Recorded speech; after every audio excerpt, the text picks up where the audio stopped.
رزق کریم یا نساء النبی، اے نبیوں کی بیویوں، لستن کاحد من النساء، تم اور عورتیں تمہارے برابر نہیں ہیں، کاحدن، ایک بھی عورت تمہارے برابر نہیں ہے۔ اب دو چیزیں ہیں، عہد کا لفظ ہے، قل هو اللہ احد، اللہ کے برابر ایک بھی نہیں ہے، یہاں پر بھی عہد کا لفظ ہے۔ اے بیوی رسول اللہ صلی اللہ علیہ وسلم کی، تمہارے برابر ایک عورت بھی نہیں۔ اگر تم ڈرتی ہو اللہ سے، تقوی اختیار کرتی ہو، تو لوگوں کے ساتھ نرم لہجے میں بات نہ کرو۔ یہ اس آیت میں بتایا اللہ تعالیٰ نے کہ رسول اللہ صلی اللہ علیہ وسلم کے ازواج کے برابر ایک بھی کائن عورت برابر نہیں ہے، عہد کا لفظ ہے کہ ایک عورت بھی برابر نہیں ہے تقوی کے اندر۔ اور پھر اللہ تعالیٰ اور بھی احکامات، یہ 7-8 احکامات اللہ تعالیٰ دے رہا ہے۔ وَقَرْنَ فِي بُيُوتِكُنَّ، وہاں پر فرمایا تو لوگوں کے ساتھ نرمی میں بات نہ کرو، غیر مرد کے ساتھ بات کر سکتی ہو لیکن اللہ رسول کی اطاعت کرو۔ دوسری اطاعت کیا فرمایا کہ جب غیر مرد کے ساتھ بات کرو تو سخت لہجے میں بات کرو، بات صحیح ہو لیکن لہجہ سخت ہو، نرم لہجہ نہ ہو۔ وَقَرْنَ فِي بُيُوتِكُنَّ، اپنے گھروں کے اندر قرار پکڑو، وہیں زیادہ وقت گزارو۔ وَلَا تَبَرَّجْنَ تَبَرُّجَ الْجَاهِلِيَّةِ الْأُولَىٰ، جاہلیت میں جیسی عورتیں گھومتی پھرتی تھی، ہار اور سنگار کر کے گزرتی تھیں، اس طرح سے نہ کرو۔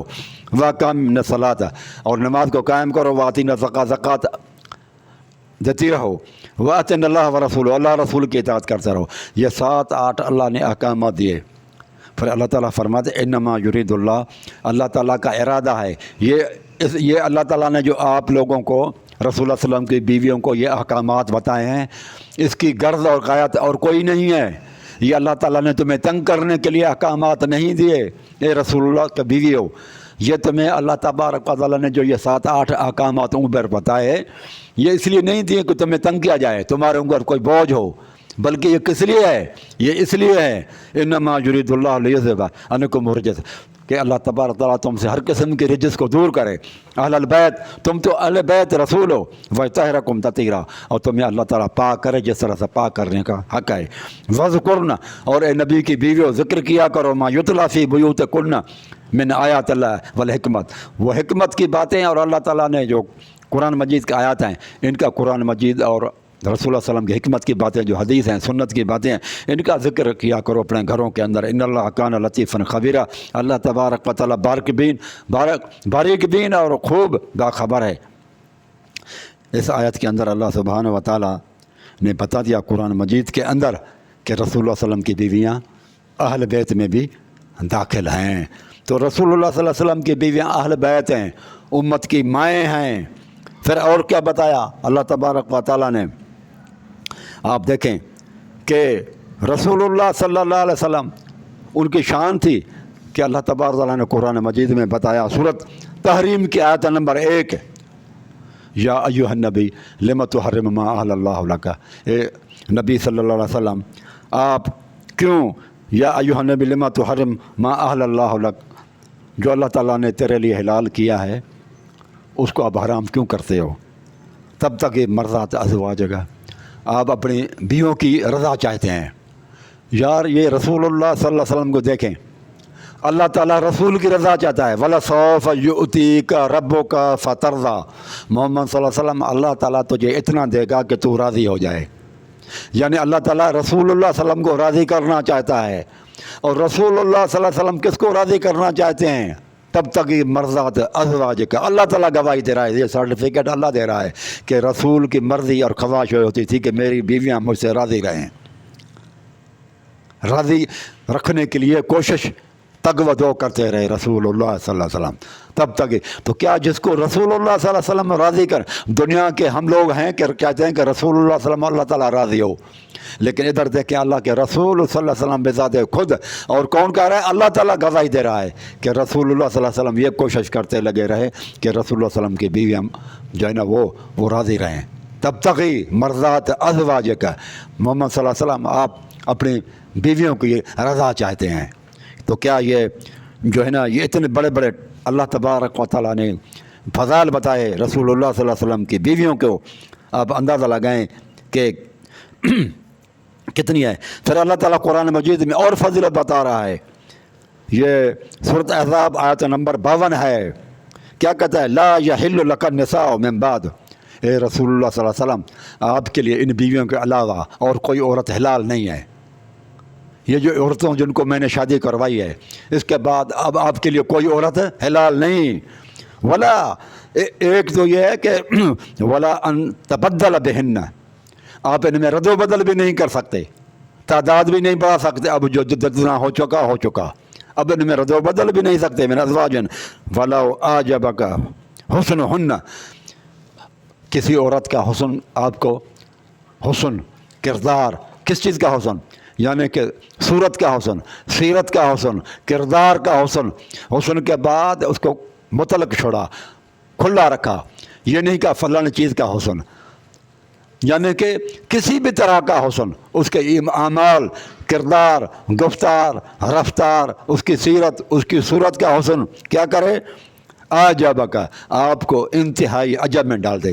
آپ حیران رہ جائیں کہ اس کا کیا کردار ہے، یہ کتنی خوبصورت ہے، کتنا اس کے اچھے اعمال ہیں. اللہ سبحانہ وتعالیٰ فرماتا ہے کتنی بھی اور عورتوں ہوں، کوئی بھی عورت ہو، تو اب آپ ان میں رد و بدل بھی نہیں کر سکتے، ان کو طلاق بھی نہیں دے سکتے، اور تعداد جو ہے اس کو بھی کم و بیش نہیں کر سکتے. آپ سے یہ اختیار اللہ تعالیٰ نے چھین لیا. اور عورت جس کو آپ چاہیں پسند کریں، عجب میں آ جائیں، پھر بھی یہ آپ کو جائز نہیں ہے. اللہ تعالیٰ نے رسول اللہ صلی اللہ علیہ وسلم سے اختیار چھین لیا. یہ اس طرح کی رسول اللہ علیہ وسلم کی بیویاں تھیں. اندازہ لگائیں ان کا آپ کہ کتنا جو ہے نا ان کا شان تھا. اور سورۃ نور آیت نمبر 26 میں ہے کہ الطیبات للطیبین، پاکیزہ عورتیں پاکیزہ مردوں کے لائق ہوتی ہیں. والطیبون للطیبات، پاکیزہ مرد پاکیزہ عورتوں کے لائق ہوتے ہیں. اے محمد صلی اللہ علیہ وسلم، جب آپ پاکیزہ ہیں تو آپ کے لیے بیویاں بھی جو ہے نا وہ وہی لائق ہوں گی جو پاکیزہ ہوں. یہ سورۃ نور آیت نمبر 26 میں. تو یہ بھی معلوم ہے آیتوں سے کہ رسول اللہ صلی اللہ علیہ وسلم پاک تھے، صاف تھے، کردار کے حساب سے، گفتار کے حساب سے، صورت سیرت کے حساب سے. تو رسول اللہ صلی اللہ علیہ وسلم کو جو بیویاں شادی کروائی گئیں وہ بھی اسی لائق تھیں، وہ بھی پاکیزہ تھیں، اور اس لیے اللہ نے ان کو شادی کروائی. یہ قرآن مجید کا آیت نمبر 26 کی ہے کہ جس طرح سے رسول اللہ صلی اللہ علیہ وسلم پاک اور صاف ہے، رسول اللہ صلی اللہ علیہ وسلم کی بیویاں بھی پاک صاف ہیں. یہ قرآن مجید کا آیت ہے، سورۃ نور آیت نمبر 26 میں. تو میرے بھائیوں، تو یہ چیز بتا رہی ہے کہ رسول اللہ صلی اللہ علیہ وسلم عائشہ صدیقہ بی بی حفصہ وہ بہت بڑے شان والے تھیں، اور اللہ تعالیٰ نے ان کو مومنین کی مائیں قرار دی. ماں جب کہا، ام لفظ عربی میں اصل کو کہتے ہیں، اصل کو کہتے ہیں. تو یہ اصل ہیں جو ہے نا مومنین کی، یہ اصل ہیں. ام المومنین، مومنین کی یہ جڑ ہے، جڑ، یہ اصل ہے. اصل ختم ہو جائے، جڑ ختم ہو جائے تو اوپر سے چیز بھی ختم ہو جاتی ہے، نہیں رہتی. ام کس کو کہتے ہیں؟ ماں کو، کیونکہ ماں اصل ہوتی ہے، وہیں سے اولاد کی نسل چلتی ہے نا. تو اللہ تبارک و تعالیٰ نے فرمایا مومنین کی اصل یہ ہے، جڑ ہے یہ. اگر جڑ اور اصل ختم کر دو، کافر ہو جائے، تو پھر لوگ آگے مومنین بھی وہ بھی ختم ہو جائیں گے، پھر بھی شاخیں بھی مٹ جاتی ہیں. اصل ختم تو شاخیں بھی ختم. یہ بہت بڑا اعزاز اللہ پاک نے دیا.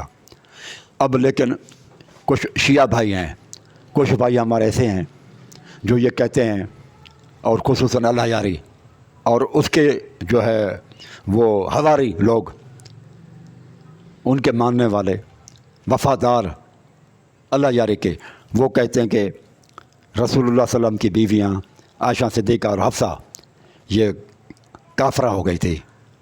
وہ دلیل دیتے ہیں قرآن مجید کے اندر، ان تتوبا الی اللہ، اگر تم توبہ کرو، فقد سقط قلوبکما، کیونکہ وہ یہ بلاغ القرآن والے نے کہا ہے ان تتوبا الی اللہ فقد سقط قلوبکما، اگر تم دونوں اللہ کے سامنے توبہ کر لو تو بہتر ہے، کیونکہ تم دونوں کے دل ٹیڑھے ہو گئے ہیں. انہوں نے لکھا ہے ٹیڑھے، سخت الفاظ استعمال کیے ہیں. یہ لفظ بلاغ القرآن اس آیت کی جو 28ویں پارے میں سورۃ تحریم آیت نمبر 4 کا ترجمہ سقط قلوب کما کا ٹیڑھا کیا ہے، لیکن یہ ٹیڑھا نہیں ہے۔ اس کے بعد پھر یہ دیکھیں حافظ صلاح الدین یوسف صاحب نے جو ترجمہ کیا ہے، اس نے صحیح ترجمہ کیا ہے، ان تتوبا الی اللہ فقد سقط قلوبکما، تم دونوں اللہ کے سامنے توبہ کر لو تو بہتر ہے، یقیناً تمہارے دل جھک پڑے ہیں۔ یہ ہے جھک پڑنا، جھک جانا۔ سقط کی معنی جھکنا ہے، یعنی کہ تم کچھ تھوڑی بہت جھک چکی ہو، کدھر؟ اپنے نفس کو راضی کرنے کی خاطر۔ رسول اللہ صلی اللہ علیہ وسلم کے مقابلے میں تم چاہتی ہو کچھ، تمہارا دل جو ہے، نفس جو ہے وہ تھوڑا نفس کی طرف جھک پڑا ہے۔ یہ انہوں نے ترجمہ کیا ہے۔ اب آپ دیکھیں، یہ ہے لغت کی کتاب قاموس الوحید، آپ اس میں دیکھیں اسی لفظ کا دیکھتے ہیں ہم ترجمہ، سقا، سقو، سقون، یعنی کہ انہوں نے بھی یہی معنی کیا ہے، جھکنا، جھکنا معنی کیا ہے۔ آپ اس کو دیکھیں 926 پیج پر بھی ہے جھکنا، قرآن پاک میں بھی ہے، ان تتوبوا الی اللہ فقد سقط قلوبکما، وہ کہتے ہیں سقط شمس و نجم، ڈوبنے کی طرف مائل ہونا، قریب الغروب ہونا، سقا فلان، کسی ایک پہلو پر جھکنا، ایک جھکے ہوئے پہلو والا ہونا۔ تو یہ جھکنے کی معنی میں ڈکشنری میں بھی یہی معنی ہے، اور حافظ صلاح الدین یوسف نے بھی یہی ترجمہ کیا ہے کہ جھک جانا، لیکن بلاغ القرآن والے نے کہا ٹیڑھا ہونا، اس نے سخت معنی اور غلط معنی کیا ہے۔ آپ دیکھیں ڈکشنری کے اندر بھی معنی آپ لوگوں کو دکھایا آپ کو۔ تو چلو ہم ان کی مان لیتے ہیں۔ اصل بات یہ تھی کہ رسول اللہ صلی اللہ علیہ وآلہ وسلم یہ کیوں کہا تھا، یہ واقعہ کیا ہے؟ اصل یہ ہے کہ بی بی عائشہ صدیقہ نے اور بی بی حفصہ نے یہ پلاننگ کی کہ اللہ کے رسول صلی اللہ علیہ وسلم، یہ جو بخاری میں روایت ہے کہ زینب بن جہش کے پاس جاتے تھے تو زیادہ ٹائم لگاتے تھے، اور یہ ٹائم زیادہ لگانا ان دونوں کو پسند نہیں تھا۔ وہ یہ چاہتے ہیں کہ اللہ کا رسول ہمیں ٹائم زیادہ دے دیں۔ تو رسول اللہ صلی اللہ علیہ وسلم کچھ وہاں سے شہد پی کے آ گئے تھے، تو انہوں نے کہا کہ ہم اس طرح سے کریں گے، اگر اے حفصہ تیرے گھر آ جائے یا میرے گھر آ جائے تو ہم رسول اللہ صلی اللہ علیہ وسلم کو یہی کہیں گی کہ اللہ کے رسول آپ کے منہ سے ایسی بو آ رہی ہے جو ہمیں پسند نہیں ہے۔ تو شاید رسول اللہ صلی اللہ علیہ وسلم وہاں پر جانا بھی چھوڑ دیں گے، اور وہ چیز جو ہے نا ممکن ہے اس معاملے میں ہم کامیاب ہو جائیں گے۔ تو اللہ کے رسول صلی اللہ علیہ وسلم وہ شہد ایک دن پی کے آ گئے، تو انہوں نے بی بی حفصہ نے کہا، بی بی عائشہ نے مل کے کہا کہ اللہ کے رسول آپ ایسی چیز پی کر آ جاتے ہیں جو ہمیں پسند نہیں ہے اور بو وہ اچھی نہیں ہے۔ تو رسول اللہ صلی اللہ علیہ وسلم نے کہا کہ میں آئندہ کے لیے نہیں جاؤں گا، نہیں پیوں گا۔ حلال چیز پی تھی لیکن بیویوں کے کہنے کی وجہ سے کہا میں نہیں پیوں گا۔ تو یہ آیت اتری قرآن مجید میں کہ یا ایھا النبی، اے نبی لم تحرم، آپ کیوں حرام کرتے ہیں ما احل اللہ لک، جو اللہ تعالیٰ نے تیرے لیے حلال کیا ہے، تب تک مرضات ازواجک، بیویوں کو خوش کرنے کے لیے اللہ تعالیٰ کی حلال کردہ چیزوں کو حرام کر رہے ہیں آپ، یہ کیوں کرتے ہیں؟ ایک تو یہ روایت ہے بخاری کے اندر کہ یہ معاملہ تھا۔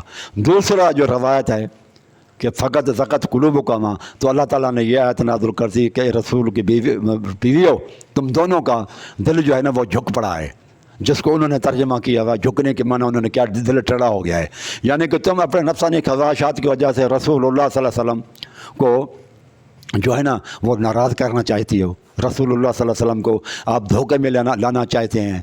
لیکن آپ دیکھیں کہ یہ بیویوں نے رسول اللہ صلی اللہ علیہ وسلم سے محبت کی وجہ سے کیا تھا۔ اگر یہ رسول اللہ صلی اللہ علیہ وسلم کی نافرمانی ہے تو بھی محبت رسول کی وجہ سے ہے، بغض رسول میں نہیں ہے۔ کوئی بھی کام اگر آپ کسی سے محبت میں کریں اور ظاہری طور پر وہ اس کی نافرمانی ہو لیکن ہو اس کی محبت میں، تو وہ گناہ اتنا بڑا نہیں ہوتا، چھوٹا گناہ ہوتا ہے۔ اس طرح سے تو حضرت علی سے بھی ہے کہ رسول اللہ صلی اللہ علیہ وسلم نے کہا اے علی صلح حدیبیہ کے اندر کہ آپ یہ مٹائیں، محمد رسول اللہ لکھا ہوا ہے، تو علی نے انکار کر دیا رسول اللہ صلی اللہ علیہ وسلم کی بات کو۔ یہ آپ کے تفسیر قمی میں بھی لکھا ہوا ہے، اور بھی بہت ساری کتابوں میں یہ لکھا ہوا ہے کہ حضرت علی نے انکار کر دیا تھا کہ میں محمد رسول اللہ نہیں مٹاؤں گا، لیکن وہ بغض رسول میں نہیں کہا، وہ حب رسول میں کہا، محمد صلی اللہ علیہ وسلم کی محبت میں کہا تھا۔ یہاں پر بھی انہوں نے جو کچھ کیا محمد صلی اللہ علیہ وسلم کی محبت میں کہا ہے۔ اگر آپ کہیں گے کہ یہ بہت بڑا جرم ہے تو وہ حضرت علی نے جو محبت رسول میں کیا وہ بھی بہت بڑا جرم ہو جائے گا۔ یہ بھی تو آپ دیکھیں نا کہ اللہ تعالیٰ نے جو الفاظ کہے وہ بیویوں نے کہا کیا تھا، اس کے بیک گراؤنڈ تو جا کر دیکھیں نا۔ بیویوں کی تو یہی خواہش تھی کہ رسول اللہ صلی اللہ علیہ وسلم ہمارے پاس زیادہ عرصہ رہیں، یہ محبت رسول میں کہا تھا، بغض رسول میں نہیں کہا تھا۔ تو رسول کی محبت کی وجہ سے یہ ہلکا گناہ ہے۔ ہاں اب آپ کہیں گے یہ اگر ہلکا گناہ تھا تو اللہ تعالیٰ نے تو بہت بڑا اس کا نوٹس لے لیا، ان تتوبا الی اللہ فقد سغت قلوبکما، تمہارے دل جھک پڑے ہیں تو تم توبہ کر لو۔ تو اگر آپ کہتے ہیں کہ اس وجہ سے ان سے ایمان چھین لیا گیا تو اب آپ آئیں، یہ قرآن مجید کی آیت ہے سورۃ طٰہٰ آیت نمبر 121، سورۃ طٰہٰ آیت نمبر 121 میں ہے فعصیٰ آدم ربہ، آدم علیہ السلام نے اپنے رب کی نافرمانی کی، فغویٰ اور وہ گمراہ ہو گیا۔ فغویٰ گواہ لفظ کی اور جگہ پر معنی دیکھتے ہیں ہم کیا ہے، وشعراء یتبعہم الغاوون، سورۃ شعراء آیت نمبر 224 میں ہے، شعراء کی پیروی کرنے والے لوگ گاؤن ہوتے ہیں، جمع ہے گواہ کی، گاؤن گمراہ لوگ۔ آدم علیہ السلام گمراہ ہو گئے، بہک گیا، ٹھیک ہے، اور فعصیٰ آدم نے نافرمانی کی۔ مجھے یہ بتاؤ کہ فقد سغت قلوبکما، اے رسول کی بیویوں عائشہ اور حفصہ، تمہارے دل جھک پڑے ہیں، تم توبہ کر لو، ٹھیک۔ ایک یہ الفاظ ہیں، دوسری طرف آدم علیہ السلام کے لیے الفاظ ہیں کہ آدم نے نافرمانی کی اور وہ گمراہ ہوا، فغویٰ، وہ گمراہ ہوا۔ اب مجھے بتاؤ کہ ان دونوں میں سے کون سے الفاظ زیادہ سخت ہیں؟ جو آدم علیہ السلام نے اللہ تعالیٰ نے کہا سخت الفاظ، وہ زیادہ سخت ہیں، یا ان تتوبا الی اللہ فقد سغت قلوبکما، تمہارے دل جھک پڑے ہیں اپنے نفس کو خوش کرنے کی طرف؟ ان دونوں میں سے کون سے زیادہ لفظ سخت ہیں؟ اچھا یہ تو تیسرا بھی میں لاتا ہوں، حضرت علی کو بھی لاتے ہیں، چلو ان تمام پھر مقابلہ کریں، ان کے درمیان میں آپ فیصلہ کریں کہ ان میں سے زیادہ الفاظ سخت جو ہے نا وہ کون سے ہیں۔ علی رضی اللہ تعالیٰ نے اللہ تعالیٰ کے حلال کو کردہ چیز کو حرام کر دیا۔ اللہ تعالیٰ فرماتے یا ایھا الذین آمنوا، اے ایمان والو، لا تحرموا، حرام قرار نہ دو، طیبات، وہ پاکیزہ چیزوں کو، ما احل اللہ لکم، جو اللہ تعالیٰ نے تمہارے لیے حلال کیے ہیں۔ اب آپ آئیں، کیا کہتا ہے یہ؟ اب یہ عبداللہ علیہ السلام، امام جعفر صادق کہتا ہے قال نزلت هذه الآیت فی امیر المومنین، یہ آیت حضرت امیر المومنین کے بارے میں نازل ہوئی اور بلال اور عثمان بن مظعون کے بارے میں۔ کیوں؟ فحلف ان لا ینام باللیل ابدا، قسم اٹھایا تھا حضرت علی نے کہ میں رات کو کبھی بھی نیند نہیں کروں گا۔ اللہ تعالیٰ نے قرآن مجید میں یہ آیت نازل کی کہ اللہ کے حلال کردہ چیز کو حرام کیوں کرتے ہو؟ اب ایک طرف آپ دیکھیں حضرت علی کی یہ بات ہے، عائشہ صدیقہ کی وہ بات ہے کہ تمہارے دل، وہ تم نے محبت رسول میں آ کر جو کہا ہے کہ رسول اللہ صلی اللہ علیہ وسلم ہمارے پاس زیادہ ٹائم دیں بنسبت اور بیویوں کے، تو آپ لوگوں کے دل جھک پڑے ہیں، ٹھیک ہے، غلطی کے اوپر۔ اور یہ اللہ تعالیٰ علی کو کہتا ہے کہ تم اللہ تعالیٰ کی حلال کردہ چیزوں کو حرام کیوں کرتے ہو، یہ حضرت علی کے بارے میں۔ پھر آپ دیکھیں حضرت علی نے، یہ کامل البھائی کتاب ہے، جلد نمبر 2 صفحے نمبر 106 پہ ہے، جنگ تبوک میں جب رسول اللہ صلی اللہ علیہ وسلم علی رضی اللہ تعالیٰ عنہ کو لے کر نہیں گئے تو حضرت علی پیچھے پیچھے رسول اللہ صلی اللہ علیہ وسلم کے چلے اور مقام پر جا کر ملے اور کہنے لگے رسول اللہ صلی اللہ علیہ وسلم کو فاخبرہ، تو رسول اللہ صلی اللہ علیہ وسلم کو خبر دی بما سمعوا، جو انہوں نے سنا لوگوں کو، جو منافقین مکہ مدینے کے اندر جو حضرت علی کو کہتے تھے وہ جا کر بتایا رسول اللہ صلی اللہ علیہ وسلم کو، من ذوی النفاق، وہ نفاق والے لوگوں کے جو منافق تھے، قائلاً یا رسول اللہ ان المنافق، لگے یا رسول اللہ، اے اللہ کے رسول صلی اللہ علیہ وسلم، ان المنافقین یزعمون انک انما خلفتنی